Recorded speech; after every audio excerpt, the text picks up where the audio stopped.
Hello and welcome to the Beginner's Tatting video series. Today I'm going to show needle tatters a little trick to the trade. Okay, we're going to do a Cluny. Okay, we're going to use the box loom. Alright, and we're using a needle today. Now, I don't know if the needle tatters have watched any of my shuttle tatting videos or not, but if you do, there's one on there called the Clever Cluny. Okay, and it shows how to wrap your hand for a Cluny loom. Okay, now that loom pertains to both shuttle and needle tatting. Now I'm going to show you the basics of wrapping your hand, but we're going to do the actual Cluny on the loom because I'm going to show you how to use this box loom. There is also a video how to make this box loom. Alright, so let's get on with it. For a Cluny, okay, Clunies usually come off of a ring or a chain. Okay, doesn't matter. What you want to do is, this is your ball thread, this is the thread going to your needle. Move the needle thread out of your way. Wrap your hand like this. You want to take the thread from the pinch all the way around your middle two fingers, up over the index finger, and right on top, dead center of that ring. Okay? Now, you're going to take this ball thread and you're going to, the needle thread will get out of the way. You're going to wrap it around that pinky. Okay? And once you wrap it around the pinky, bring it back up to the pinch, around to the middle finger, okay? And you're going to pull this off, this little loop, pull that off. Then wrap that ball thread around your pinky finger about 7 times, okay? And you want it real tight. You want this loom to be tight. Don't worry about this loop, okay? Loop's not a problem. It'll stay out of your way. Okay, the 3 threads you're going to work with are these 3 threads. This is your loom. And that is how you wrap your hand for a Cluny loom. Now, I don't do Clunies that way because I have arthritis in my hands really bad. And Clunies tend to aggravate that arthur. Okay? So I created this box loom based off of a video I seen by Edwidge Ronaldin, and it is a link underneath of Dagmar Pizzuto's video showing how to do the Cluny on a box loom. Well, I made my own box loom, and that's what I use to make my Clunies.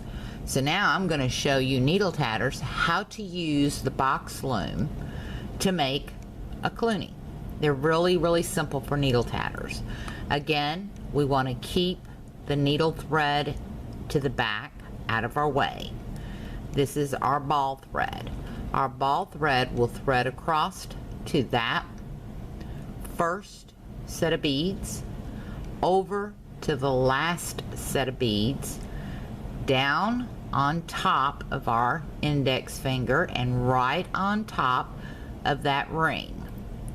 Stick that ring finger in like this and bring the thread around it back up to the pinch on top of the ring or chain, whichever you're doing, straight up in between those beads, and just weave that ball thread on there till your loom is good and tight, and drop it down the back.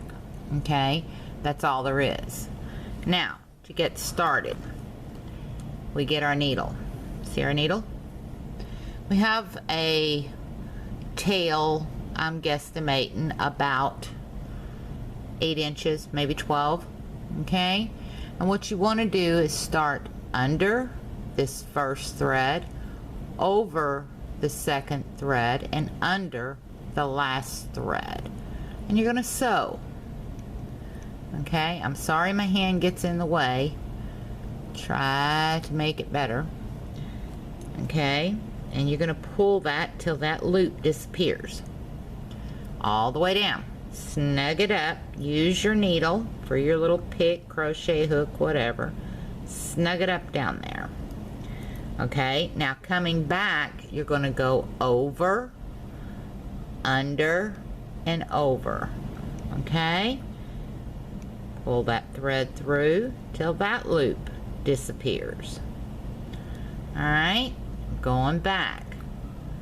And as needle tatters, you've got it made with the Cluny looms, because working with a needle and getting your stitches in is so much easier than a shuttle. But shuttle gives you more versatility. Now we're going to come back, we're going to go over, under, over till the loop disappears. Just keep doing that until you have the length of the Cluny that you want. Some people will use a pattern, paper pattern, and if I want my Clunies when I'm doing a project to be the same size, what I do, post-it notes. Perfect. Grab you some. They work great for tatting. Trust me on this. What I do is I take that post-it note, I put it behind the loom, stick it down there in that pinch where everything's gathered together, line up my leaf, and then I know how big my leaf is going to be as I'm tatting it. Okay? And what you want it to do is look like a leaf. Leaves start off with a point and end in a point. Okay? And you just keep weaving back and forth like that till you get your Cluny in. Okay? We're going to do a couple more runs, and then I'm going to close this Cluny instead of doing an entire Cluny, because we don't want to spend, 20 minutes on a video putting a Cluny in. Okay? But I want you to see, and I'm trying to get it to where I'm not blocking the shot. Sometimes that's hard. But you see how my Cluny is going out on both sides? Now we're going to start bringing it in. Clunies run left to right, right to left, excuse me, left to right. That is one round. Most Clunies are done in 3 or 4 rounds per section. Okay? Per section is the bottom, the middle, and the top.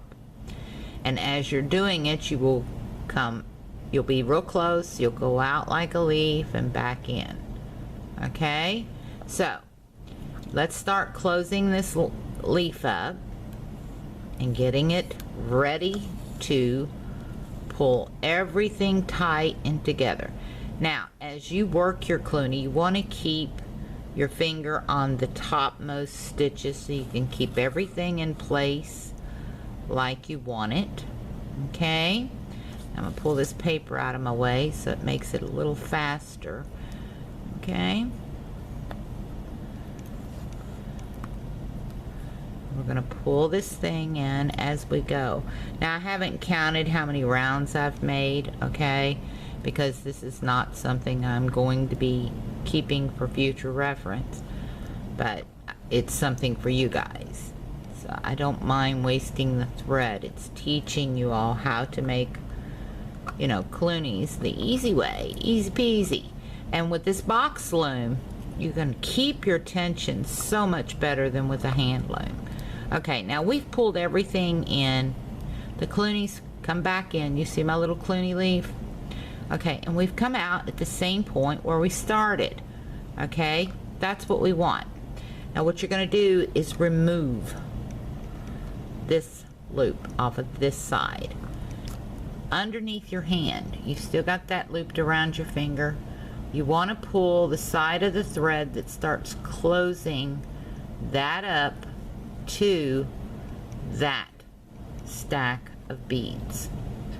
Alright, once you get it pretty much closed, you can pull it off that stack, okay, and continue to pull it down. All right.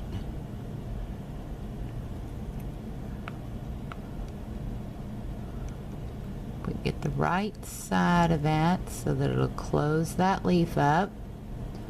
All right, once you get it down, then what you want to do is remove it from here. Okay? And you're going to pull it closed down here. So you want to find the side that will close it down here. See that loop? It's starting to come in. Now, when the loop starts twisting, especially with tatting thread, this is crochet cotton. When the loop starts twisting, you want to keep it untwisted. It makes it more difficult to close. And you can slip your finger up in that loop as it's closing. So that's a little tidbit of info for you. Okay? Now, once you get the top closed, it's time to close the bottom loop. Keep your fingers in that loop and pull that ball thread. Okay? Pull it till it closes that loop all the way. And then we have our little Cluny leaf. Then you can continue on with your pattern. Okay? Say you were going to put a chain in. Okay? What you would want to do is knot off the Cluny leaf. Okay? Rotate your work, turn your work. Rotate and turn are the same thing in needle tatting. Okay? Lay your needle there. Start putting your chain in. Okay?